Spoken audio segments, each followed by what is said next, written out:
Hello everyone, welcome back to the aspirant invincible YouTube channel.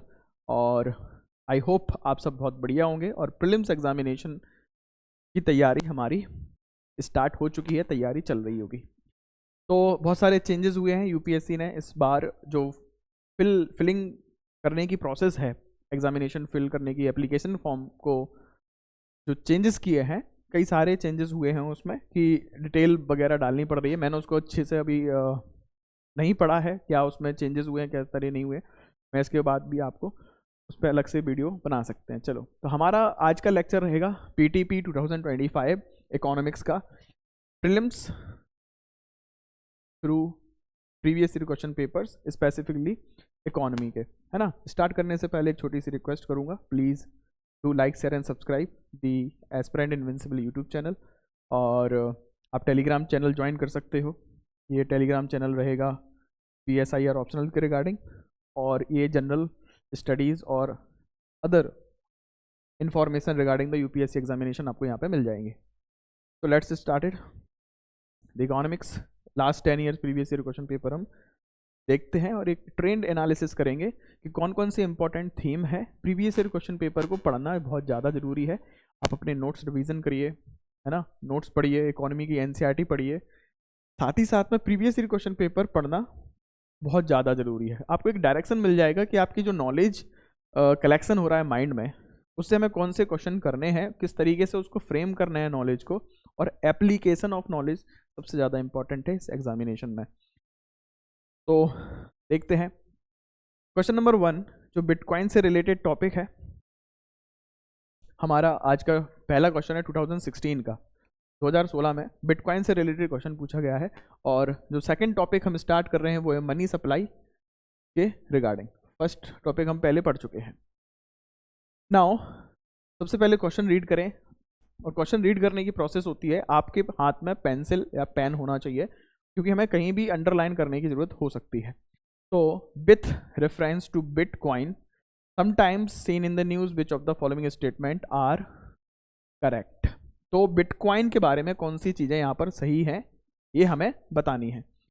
पहला, bitcoin are tracked by the central bank of the countries, they are tracked by central bank of the countries. Second option, anyone with a bitcoin address can send and receive bitcoin from anyone else with a bitcoin address.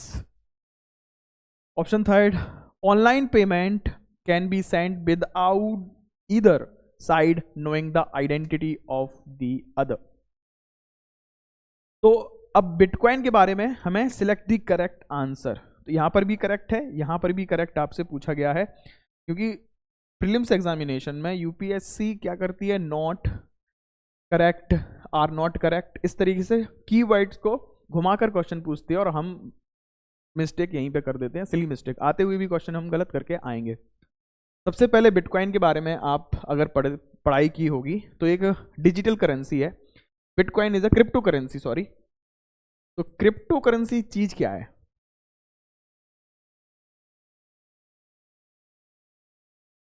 Crypto currency cryptography पे based है, एक science है, science की technology है cryptography, जहां पर laser और data को कलेक्शन किया जाता है इस चेन फॉर्म में। ठीक है, एक लेजर बनेगा, फिर दूसरा चेन बनेगा, इस तरीके से कंटिन्यूअसली इंफॉर्मेशन को एक दूसरे से कनेक्ट किया जाता है ना। और आप एक डाटा के पैकेट को, एक लेजर को दूसरे से अलग नहीं कर सकते हो। That is a cryptography based currency, इस क्रिप्टो करेंसी। और सबसे पहली क्रिप्टो करेंसी जो थी वो थी बिटकॉइन। अब यहाँ पर क्या क्या सही है, सबसे मेन जो पॉइंट है ना, फर्स्ट, इसमें टेंशन यही है कि बिटकॉइन को कोई भी ट्रैक नहीं कर सकता, कोई भी कंट्रोल रेगुलेट नहीं कर सकता। Bitcoin totally internet based data है। आप सिंपलेस्ट सर में समझ सकते हो, क्रिप्टो करेंसी और बिटकॉइन का मतलब है एक स्पेसिफिक डाटा और इलेक्ट्रॉनिक वेव और signals based on the cryptography, जो किसी के भी हाथ में रेगुलेटेड नहीं है। सिंपल। तो फर्स्ट ऑप्शन होता है गलत, इसके बाद में करेक्ट पूछा था, तो आपका डी ऑप्शन कट जाएगा, ए ऑप्शन कट जाएगा, या तो बी आंसर होगा या तो सी। तो 2 and 3 और 3 ओनली, तो 3 तो सही है ही है हमारा। यहाँ से एलिमिनेशन टेक्निक इस तरीके से हम सॉल्व करते हैं पेपर को। अब सेकंड ऑप्शन फिर से पढ़ो, anyone with a bitcoin address can send और receive bitcoin from anyone else having bitcoin address. तो अगर आपको बिटकॉइन के पास, आपके पास बिटकॉइन एड्रेस है, मतलब आपके पास में अकाउंट है जहाँ पर जो क्रिप्टो करेंसी को एक्सचेंज किया जाता है, आप किसी को भी भेज दो, किसी को पता नहीं चलेगा कहाँ से आया कहाँ से नहीं आया, किसी को बिना पूछे बिना बताए हुए। सिंपल है। Receive from anyone else with a bitcoin address. हाँ, किसी को भी भेजा जा सकता है, किसी को भी रिसीव किया जा सकता है। बिटकॉइन की ब्यूटी यही है, ऑल ओवर द वर्ल्ड आप कभी भी किसी को भेज दो। और ऑनलाइन पेमेंट भी किया जा सकता है without knowing the identity. Identity पता ही कैसे चलेगा जब आप, बिटकॉइन का एक एड्रेस मिल जाएगा आपको, लेकिन आपकी आइडेंटिटी पता नहीं करेगा, आइडेंटिटी डिस्क्लोज नहीं होगा। यही सबसे बड़ा टेंशन है। तो ब्लैक मार्केट, करप्शन और ब्लैक मनी का सोर्स यहाँ सबसे ज़्यादा बढ़ता चला जा रहा है बिटकॉइन और क्रिप्टो करेंसी में। इसलिए गवर्नमेंट यहाँ पर इसको इलीगल कर रही है और इसको लीगल टेंडर तो मान ही नहीं रही है अभी, बिल्कुल सिंपल। तो ऑप्शन यहाँ पे आंसर होना चाहिए था हमारा बी, सिंपल। बिटकॉइन से रिगार्डिंग क्वेश्चंस। अब बिटकॉइन के बारे में पढ़ लो। बिटकॉइन एक क्या है? फर्स्ट डिसेंट्रलाइज्ड क्रिप्टो करेंसी है। डिसेंट्रलाइज का मतलब है कोई भी एक हेड ऑफिस नहीं है बिटकॉइन का कि वहाँ जाके वो लोग रेगुलेट कर रहे हैं उस चीज़ को कि आज पैसा ऊपर हो जाएगा नीचे हो जाएगा। It totally depends on the market, demand and supply के प्रिंसिपल डिपेंड है। Bitcoin is digital currency that is not tied to a bank और government, relies users to spend money anonymously. आपको पता भी नहीं चलेगा, आपका नाम, पता, एड्रेस, आप यूज़ कर रहे हो बिटकॉइन को, किसी को कुछ पता नहीं है, कोई रेगुलेटेड नहीं है। Crypto currency are legal. Crypto currency legal है but not regulated in India. The government does not recognise crypto currencies as legal tender. बिल्कुल लीगल टेंडर नहीं है ये। The Reserve Bank of India has banned dealing in them. RBI ने इसको ban कर रखा, आप इसमें डील नहीं कर सकते। समझ में? अगर आप क्रिप्टो करेंसी का यूज करते हो as a exchange of medium of, तो गलत था। लेकिन सुप्रीम कोर्ट ऑफ इंडिया ने 2022 में इस पर बैन हटा दिया है, allowing banks to provide services to crypto currency exchanges. अब bank crypto currency exchange provide कर सकते हैं। सुप्रीम कोर्ट ने इस पे से जो बैन था आरबीआई का उसको हटा दिया है। Anyone with a bitcoin address can send receive bitcoin from the bitcoin. ये हो गया हमारा। These are created by users who mine them by lending computer power to verifying other users। Computer power से माइनिंग होती है। they receive bitcoin in exchange। the coins also can be bought and sold on exchange with the user dollar and other। ले दे के crypto currency के बारे में है, ठीक है। तो क्रिप्टो करेंसी अब इंडिया में इलीगल नहीं है। सुप्रीम कोर्ट ने 2020 में इसको हटा दिया था बैन, जब आरबीआई ने किया था। और बिटकॉइन आप यूज कर सकते हो और बैंक एक्सचेंज कर सकता है, लेकिन गवर्नमेंट में उसने हाई टैक्सेस लगा के रखे हैं। बिटकॉइन के ऊपर कोई रेगुलेशन नहीं है, किसी भी सरकार का, किसी भी गवर्नमेंट का, किसी भी देश का रेगुलेशन नहीं है। यही उसकी ब्यूटी भी है और यही उसकी खासियत और प्रॉब्लमेटिक डिसएडवांटेज भी यही है, क्योंकि करप्शन और ब्लैक मनी बहुत ज़्यादा बढ़ जाएगा। अभी pro and cons. No restriction on the payment, कोई पेमेंट पर रिस्ट्रिक्शंस नहीं है। मेंटेनेंस ऑफ एनोनिमिटी, पता नहीं चलेगा किसके नाम से पेमेंट आया। यूज ऑफ कॉम्प्लेक्स एलॉगरिदम है ना, तो कोई भी उसको हैक नहीं कर सकता बिटकॉइन को। स्पीड ऑफ एक्सचेंज, बहुत ही कम मिली सेकेंड में आपका पेमेंट हो जाना है और यहाँ से किसी भी देश में चले जाओ, किसी देश में कर दो, किसी डिस्टेंस मैटर नहीं करेगा। नो थर्ड पार्टी इन्वॉल्वमेंट, आपने जिसको देना उसको सीधा अकाउंट नंबर डाला, अकाउंट एड्रेस डाला, बिटकॉइन एड्रेस, और काम हो गया। वेरी लेस ट्रांजेक्शन फीस, फी बहुत कम है यहाँ पर। और नो इन्फ्लेशन, महंगाई का इस तरीके से महंगाई का फर्क नहीं पड़ेगा कि एकाएक से ऊपर नीचे, जो आप देखते हो डॉलर और रुपये का वैल्यू ऊपर हो गया नीचे हो गया। इट इज़ अ कॉमोडिटी की तरह बिटकॉइन की वैल्यू ऊपर नीचे होती है बस। प्रॉब्लम क्या है? सबसे पहला lack of awareness and knowledge. लोगों को मालूम नहीं है भैया क्रिप्टोग्राफी क्या है, क्रिप्टो करेंसी क्या है। इवन इतना टेक्निकल, इतना पेचीदा है, कंप्लीट नॉलेज इसकी होना अलग लेवल की प्रोफेशनल इंटेलिजेंट रिक्वायर्ड है। Use of complex technique, complex technique है तो वही चीज़ है cryptography. High volatile in nature, कभी भी टोटल डिमांड और सप्लाई पे डिपेंड करेगा।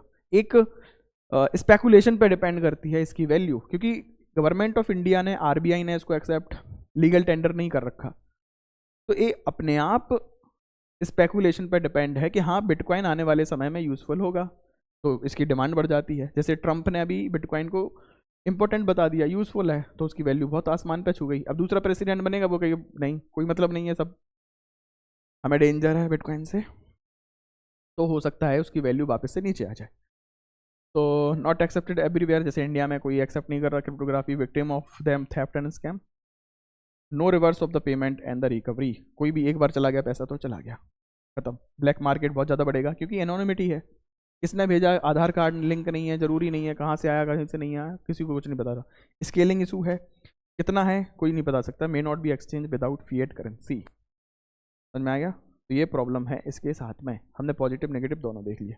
Next is which of the following statement, 2018 का क्वेश्चन है, विच of the following statement correctly describe the meaning of legal tender money. तो अभी हमने पढ़ा था लीगल टेंडर मनी, तो अब लीगल टेंडर मनी का मतलब क्या है, इनमें से कौन सा सही बताता है। सबसे पहले आ जाओ, लीगल टेंडर मनी होता क्या है, लीगल जहां पर लॉ ने accepted, law accepted currency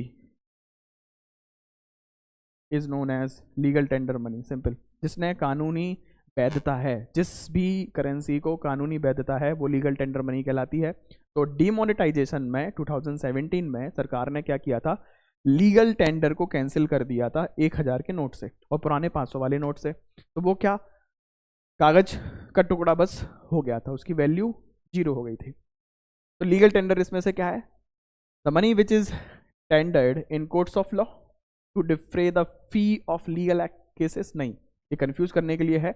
the money which is creditor is under compulsion to accept in settlement of his claim. आधी सच्चाई थोड़ी बहुत नजर आती है, लेकिन जरूरी नहीं है ऐसा ही हम उसको एक्सेप्ट करें। The black money, the bank money in the form of cheque, draft, bill of exchange, बिल्कुल नहीं।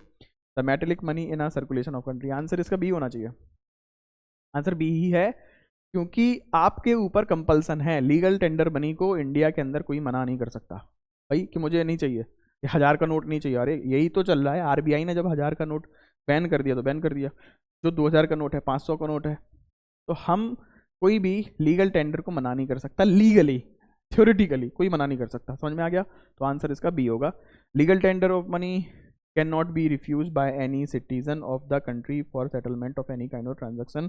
कई बार आपने देखा होगा कि कई लोग इंस्टाग्राम पर या फेसबुक पर आपने देखा होगा कि गाड़ी खरीदने गए तो 4-5 लाख का चिल्लर लेके गए, है ना, क्वाइन लेके गए, तो उनको मना नहीं किया जा सकता एज पर द लॉ, और इसलिए वो वीडियो वायरल भी होती हैं।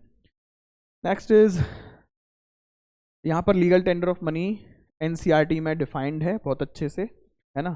फिएट मनी क्या कहलाती है, जो हम करेंसी नोट्स एंड क्वाइन को फिएट मनी बोलते हैं, और लीगल टेंडर मनी ये रहा, they do not have a intrinsic value, जिसकी खुद में मनी नहीं है, खुद की वैल्यू नहीं थी उस 500 की नोट की, 1000 की नोट की, जब तक आरबीआई ने उसको, सरकार ने उसको लीगल बैकअप दे कर रखा था, तो वो फिएट मनी कहलाती है। लीगल टेंडर का मतलब वही होता। नेक्स्ट, मनी मल्टीप्लायर, 2019 में क्वेश्चन आया है, बहुत बहुत इंपॉर्टेंट क्वेश्चन है और बहुत ज़्यादा इंपॉर्टेंट टॉपिक है। मनी मल्टीप्लायर इकोनॉमिक्स का वन ऑफ द फंडामेंटल आपका है, एक कॉन्सेप्ट है मनी मल्टीप्लायर का। तो मनी मल्टीप्लायर होता क्या है, पूछा है, the money multiplier in an economy increases with which of the following. Money multiplier कैसे बढ़ेगा और कैसे कम हो जाएगा। अब मनी मल्टीप्लायर का मतलब क्या है, सिंपल आपको मैं बताऊं कि आपने कुछ पैसे बैंक को जमा कर दिए, ठीक है, आपने बैंक के पास जमा कर दिए कुछ पैसे, 1 लाख रुपए बैंक के पास जमा कर दिए, पेपर पर 1 लाख रुपए आ गया। अब आपने देखा होगा कि सीआरआर एसएलआर को मेंटेन करते हुए और एक फिक्स डिपॉजिट रखते हुए इस बैंक इसको लैंड पे दे सकता है, लोन दे देगा। मतलब मान लीजिए 10% और 15% जितना भी काट के 1 लाख रुपए में से 70,000 रुपए बैंक ने पैसा किस में, मार्केट में किसी को ब्याज पे दे दिया, लोन दे दिया एज अ लोन। अभी मार्केट में कितना पैसा है, 1 लाख रुपए गायब थोड़ी ना हुए मार्केट से, 1 लाख रुपए किसने डिपॉजिट किए थे वो, और 70,000 रुपए जो लोन दिया तो मार्केट में जाके वो खर्च होगा, तो 70,000 रुपये ये हो गए।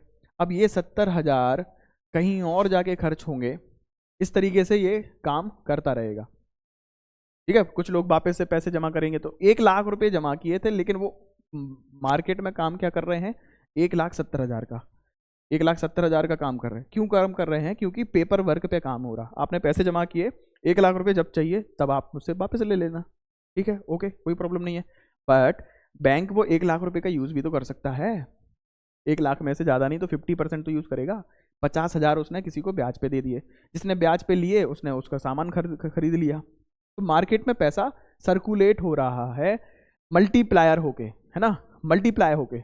1 रुपये आपने बैंक में जमा किया तो जितना ज़्यादा पैसा फॉर्मल सेक्टर में आएगा, बैंक के पास में आएगा, उतना ज़्यादा मनी मल्टीप्लायर बढ़ता चला जाएगा। मनी मल्टीप्लायर का समझ में आ गया? पैसा कि मार्केट में एक्चुअल पैसा है 100 रुपये, लेकिन वो बैंक में जाने की वजह से वो फॉर्मल सिस्टम में आ गया। बैंक ने उसको फिर से लैंड कर दिया, 90 रुपये फिर से बैंक ने दे दिए, 90 जाके फिर से खर्च हो गए, तो वो बढ़ गया पैसा। That is money multiplier. अब क्वेश्चन ने हमसे पूछा कि मनी मल्टीप्लायर बढ़ जाएगा, किस केस में बढ़ जाएगा, किस केस में बढ़ेगा? तो जरा देखो यहाँ पर, increase in the case cash reserve ratio, CRR बढ़ने से मनी मल्टीप्लायर बढ़ जाएगा। कैश रिजर्व रेशियो क्या होता है कि एक फिक्स्ड परसेंटेज बैंक को अपने पास में कैश के फॉर्म में डिपॉजिट रखना रहता है। तो ये जो 30,000 रुपये बैंक ने रखे होंगे, 30 में से 20,000 रुपये कैश में रखे होंगे, 10,000 रुपये उसने सिक्योरिटी डिपॉजिट में डाले होंगे। तो ये हो गया कैश रिजर्व रेशियो। अगर CRR बढ़ेगा तो बैंक को ज़्यादा पैसा रखना पड़ेगा, कम से कम लोन दे पाएगा, तो मार्केट में पैसा कम आएगा, मनी मल्टीप्लायर नीचे जाएगा। तो पहला हो गया ऑप्शन गलत। Second, increase in the banking habit of population. Banking habit of population मतलब ज़्यादा से ज़्यादा लोग बैंक खाता खुलवा रहे हैं, बैंक में जाके पैसे जमा कर रहे हैं, बैंक से लोन ले रहे हैं। एक्चुअल में आंसर यही है, ज़्यादा से ज़्यादा लोग, जैसे मान लो हर इंसान बैंक में जाके पैसे जमा करने लगे, समझ में आ रही है बात? तो ज़्यादा से ज़्यादा पैसे बैंक के पास जाएंगे, ज़्यादा से ज़्यादा बैंक लोन देगा लोगों को, मनी मल्टीप्लायर अपने आप बढ़ जाएगा। ऑप्शन ये सही है। Increase in the statutory liquidity ratio, SLR क्या होता भाई साहब? अब SLR मतलब जो पैसा बैंक के पास में लोगों ने जमा किया है उसका एक फिक्स्ड परसेंटेज, फिक्स्ड हिस्सा RBI के पास में जमा करना पड़ेगा, रखना पड़ेगा सिक्योरिटी की पर्पस के लिए। तो जब RBI के पास पैसा जाएगा तो बैंक तो लोन कम दे पाएगा, लोन कम दे पाएगा तो मनी मल्टीप्लाई कम हो जाएगा। आंसर ये वाला ऑप्शन भी गलत है। Increase in the population of country, population बढ़ने से कुछ नहीं होने वाला, पैसा बढ़ना चाहिए बैंकों के पास में, सिंपल। मनी मल्टीप्लायर का मतलब है amount of money, amount of formal credit, amount of formal credit is money multiplier effect को बढ़ाता चला जाएगा। मैंने इसको डिफाइन नहीं किया, लेकिन मनी मल्टीप्लायर बढ़ने का मतलब ये है, इस तरीके से फॉर्मल क्रेडिट बढ़े देश में। तो आंसर इसका वही होना चाहिए, बी, ठीक है। मनी मल्टीप्लायर रेशियो होता है stock of money to the stock of high powered money. अभी हाई पावर क्या होता है इसको डिफाइन करेंगे, बताएंगे क्या होता क्या नहीं होता इस तरीके से। चलिए नेक्स्ट क्वेश्चन पे आते हैं। 2023 में क्वेश्चन पूछा था सेंट्रल बैंक डिजिटल करेंसी के रिगार्डिंग। तो 2023 में हमसे क्वेश्चन पूछा गया है सेंट्रल बैंक डिजिटल करेंसी के बारे में। अब सेंट्रल बैंक डिजिटल करेंसी क्या है, इसके बारे में आप सिंपल ये समझ लीजिए कि डिजिटल फॉर्म में करेंसी है और इसमें ज़्यादा कुछ चेंज नहीं है। Digital currency is completely different from crypto currency. Simple है, डिजिटल फॉर्म में करेंसी है। तो consider the following statement, correct हमसे पूछा गया है। First, it is possible to make payment in digital currency without using US dollar और SWIFT system. US dollar और स्विफ्ट सिस्टम के बिना भी हम सेंट्रल बैंक डिजिटल करेंसी को यूज़ कर सकते हैं। क्यों नहीं कर सकते? डिजिटल करेंसी सिंपल है, व्हाट्सएप पर आप जैसे मैसेज करते हो, डाटा भेजते हो, तो वो डिजिटल फॉर्म में डाटा होता है ना हमारा सब कुछ, तो डिजिटल फॉर्म में करेंसी चला जाएगा, क्या दिक्कत है? स्विफ्ट सिस्टम क्या होता है? ये इंटरनेशनल सिस्टम है टेलीकम्युनिकेशन एक्सचेंज करने का एक बैंक से दूसरे बैंक में। दूसरा, आज digital currency A digital currency can be distributed with a condition programmed into it such as a time frame for spending it. तो डिजिटल करेंसी को कैन बी डिस्ट्रीब्यूटेड, कैन शब्द लिखा है तो ऐसा हो सकता है क्योंकि टेक्नोलॉजी बेस्ड करेंसी होगी और एक उसका सॉफ्टवेयर होगा। सॉफ्टवेयर में अगर हम टाइम फ्रेम लगा सकते हैं तो पॉसिबल है। ये मुझे सही लग रहा है, ये मुझे गलत लग रहा है। इसका आंसर मेरे हिसाब से तो बी होना चाहिए था। आंसर क्या है इसका? आंसर सी है। आंसर है C, both 1 and 2 are correct. It is possible to make payment digitally without using, हाँ मतलब ये तो मैंने सही लगाया था, मैंने क्रॉस नहीं करना था। सही है कि डॉलर के बिना भी हम इसको यूज़ कर सकते हैं विदाउट यूजिंग यूएस डॉलर और SWIFT system. Yes it is correct. और digital currency can be distributed, condition उसमें लगाई जा सकती है, एक टाइम इंटरवल में ही खर्च करना पड़ेगा। तो बिल्कुल दोनों ही सही होंगे। आंसर है सी। ठीक है, ये पहला वाले ऑप्शन में मैंने वो रीड सही किया था, समझा भी सही था, लेकिन यहाँ पे क्रॉस गलत लगा दिया था। तो ये सिली मिस्टेक नहीं होनी चाहिए। आपने समझ लिया कैसे सिली मिस्टेक हो जाती है? चलिए एक्सप्लेनेशन की बारी है। Alternative to SWIFT. अब स्विफ्ट क्या है? SWIFT society for world wide interbank financial telecommunication की सोसाइटी है। सोसाइटी है world wide interbank financial telecommunication के लिए एक प्लेटफॉर्म है। सिंपल है। अभी यूएस डॉलर और स्विफ्ट के अल्टरनेटिव में या तो क्रिप्टो करेंसी लोग यूज कर रहे हैं या तो सेंट्रल बैंक का डिजिटल करेंसी यूज कर रहे हैं। क्रिप्टो करेंसी या फिर सेंट्रल बैंक का डिजिटल करेंसी।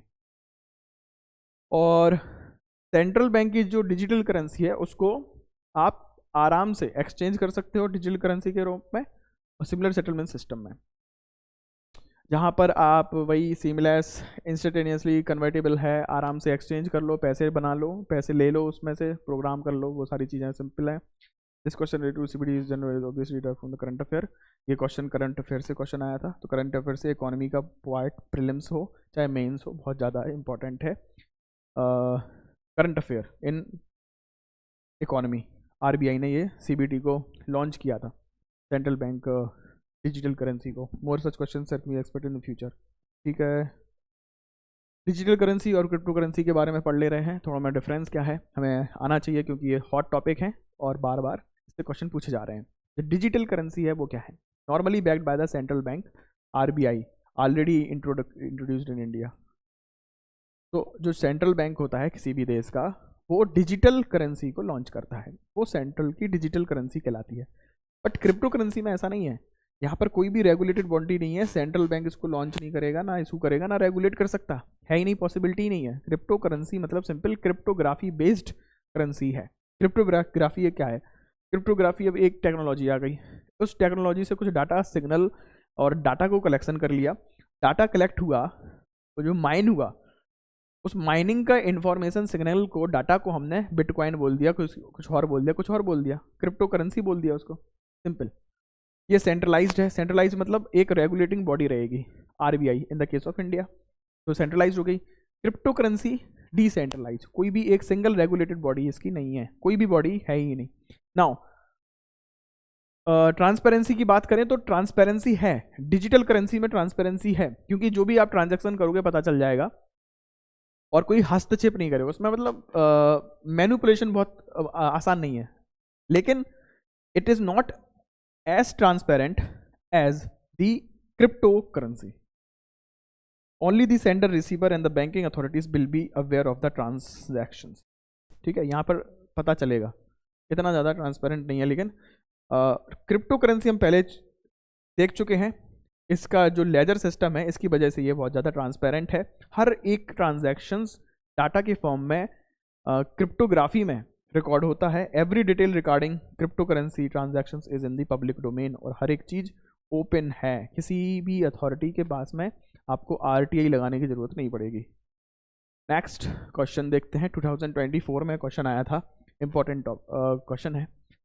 तो हमारी थीम यहाँ पर है 2024 की डिजिटल रुपी। देख रहे हो बार बार क्वेश्चन आ रहा है, बार बार क्वेश्चन आ रहा है। इससे पहले क्वेश्चन आया था 2000, ये क्वेश्चन कहाँ पे था? 2023 में, 2023 में क्वेश्चन आया, 2024 में क्वेश्चन आया। आप समझ रहे हो, करंट अफेयर आपको छोड़ना नहीं है, इकोनॉमी की तैयारी करनी है, और जो करेंसी वाला पार्ट है, आरबीआई वाला पार्ट है, इंपॉर्टेंट है, इकोनॉमी है। डिजिटल रुपी के बारे में क्वेश्चन है। It is a sovereign currency issued by reserve Bank of India in alignment with the monetary policy. बिल्कुल, तो डिजिटल रुपी जहाँ तक है आरबीआई ने लॉन्च की है, ये सही होना चाहिए। It appears as a liability on the RBI balance sheet. अब आरबीआई ने कोई भी पैसा जब लॉन्च करती है, आरबीआई इंट्रोड्यूस करती है मार्केट में, तो वो लायबिलिटी ही रहेगा। लायबिलिटी का मतलब क्या होता है, जिससे लायबिलिटी का मतलब होता है कि आपके पास पैसे नहीं बनेंगे, इससे देनदारी है, कर्ज के रूप में आपके पास में एक रिस्पॉन्सिबिलिटी है, क्योंकि लोगों का ट्रस्ट और लोगों के लिए जवाबदेही है। ये डिजिटल करेंसी जो आपने लॉन्च की है और इसका एक्सेप्टेंस टोटल नहीं हुआ तो आपको पैसे भरने ही पड़ेंगे। पैसे कौन देगा? जो 100 रुपये का नोट है उसमें लिखा है आरबीआई ऑफ इंडिया पैसे देगा, इसकी 100 रुपये की वैल्यू अगर कोई और नहीं लेगा ना, आरबीआई इसके लिए जिम्मेदार रहेगा। That is the liability. It is insured against inflation bye it's very design. मतलब इन्फ्लेशन का कोई उसमें फर्क नहीं पड़ेगा। डिजिटल रुपी है, क्यों नहीं पड़ेगा भाई? डिजिटल रुपी है, ट्रांसपेरेंट सिस्टम होगा, तो वो ओपन मार्केट पे डिपेंड करेगा ना। इन्फ्लेशन होगा तो ओपन मार्केट में उसकी वैल्यू ऊपर नीचे जरूर होगी, अगर नहीं होगी तो ये तो बेसिक फंडामेंटल है मार्केट के, वो वायलेट हो जाएंगे। It is freely convertible against commercial bank money and cash. चाहे आप कैश ले आओ तो भी लेके चले जाओ, मनी बैंक में से डिपॉजिट कर दो तो भी ले जाओ, बिल्कुल सही होना चाहिए। यहाँ पर एक दिक्कत है ऑप्शन नंबर 3 में कि वो इन्फ्लेशन के अगेंस्ट भी इंश्योर्ड है, ये नहीं होना चाहिए। आंसर इसका होगा डी। 1, 2 एंड 4 आंसर है। एक्सप्लेनेशन में जल्दी से पढ़ लेते हैं कि आरबीआई ने सेंट्रल बैंक डिजिटल करेंसी को लॉन्च किया था, लीगल टेंडर इशू किया है in a digital form. It is the same as the sovereign currency. वो सॉवरेन करेंसी ही कहलाएगी क्योंकि देश का बैंक लॉन्च कर रहा है, गवर्नमेंट ने उसको परमिशन दिया है, लॉ ने उसको गवर्नमेंट ने परमिशन दिया। Money in a digital form is problem dominant in India. For example, bank account recorded as a bank book entry on commercial bank ledgers, CBD with money. Important point यहाँ पर है, जो digital rupee है वो RBI की liability रहेगी, ना कि कॉमर्शियल बैंक की। समझ में आ गया? जैसे कि सेंट्रल बैंक में हमने, सेंट्रल बैंक हो, एसबीआई हो, एचडीएफसी बैंक हो, हमने उनका ऐप यूज़ किया है ना, एचडीएफसी का ऐप डाउनलोड किया, हमने सारे के सारे पैसे अपने उनके ऐप में वॉलेट में डाल लिया, अकाउंट में डाल लिया, और हम उसको डिजिटल रुपी, डिजिटल मनी के, डिजिटल करेंसी के फॉर्म में यूज़ कर सकते हैं। तो वो सारी की सारी रिस्पॉन्सिबिलिटी किसकी है? एचडीएफसी बैंक की, एसबीआई की। बट अब जो ई रुपी है, डिजिटल रुपी जो है, वो लायबिलिटी रहेगा रिजर्व बैंक की। वो कंप्लीट सेम है हमारे 100 रुपये के नोट, 200 रुपये के नोट की तरह, बस वो डिजिटल फॉर्म में है जो आरबीआई ने इशू किया। इस तरीके से आप समझ लीजिए तो कन्फ्यूज़न नहीं होगा। CBD is a sovereign currency, central bank alignment with their monetary policy, और फ्रीली कन्वर्टेबल होगा, जब चाहे जाके उसके पैसे ले लो, कैश में ले लो, चाहे कहीं और ले लो। फिजिकल करेंसी है ना, not inherently issued by against the inflation. Simple वही चीज़ है, उसको नहीं करता। 2000 अप्रैल 2024 में आरबीआई ने इसको लॉन्च किया था। E rupee accessible broader sector of the customer by labelling non bank operator to offer the CBD C wallet. Simple है। Central bank digital currency wallet होगा, वहाँ पर आप जाके इसको यूज़ कर सकते हो। ज़्यादा कंफ्यूज नहीं होने की ज़रूरत बिल्कुल भी नहीं है। और आज का हमारे क्वेश्चंस यहाँ पे कंप्लीट है। टॉपिक मनी सप्लाई था, मनी एंड मनी सप्लाई हमने कंप्लीटली उसको स्टडी कर लिया। प्रीवियस ईयर क्वेश्चन पेपर में बार बार जो इम्पोर्टेंट थीम है आप उसको नोटिस करो कि करेंसी के रिगार्डिंग बार बार पूछ रहा, क्रिप्टो करेंसी हो, डिजिटल करेंसी हो, सेंट्रल बैंक डिजिटल करेंसी पूछा। उसके बाद में एक इम्पॉर्टेंट चीज़ जो मुझे याद आ रही है, मनी मल्टीप्लायर इम्पॉर्टेंट पॉइंट है, और रिलेशन एप्लीकेशन ऑफ नॉलेज के किस तरीके से कोई चीज़ बढ़ेगी कम होगी, इन्फ्लेशन, एक्सचेंज, इन सब चीज़ों को हमें याद करना है। लास्ट में एक request, please do like share subscribe YouTube channel, Telegram channel. ये जो टेलीग्राम चैनल है ये जनरल चैनल है, यहाँ पे सारी नॉलेज है यूपीएससी के रिगार्डिंग, एंड इनविंसिबल एस्पिरेंट जो चैनल है। अगर आपका पीएसआई और ऑप्शनल है तो आपको ये वाला चैनल भी ज्वाइन करना चाहिए। इसके साथ साथ ये वाला चैनल ये डेडिकेटेड है पीएसआईआर के लिए, ये डेडिकेटेड है UPSC preparation, complete preparation. Thank you so much, take care, love you all, bye.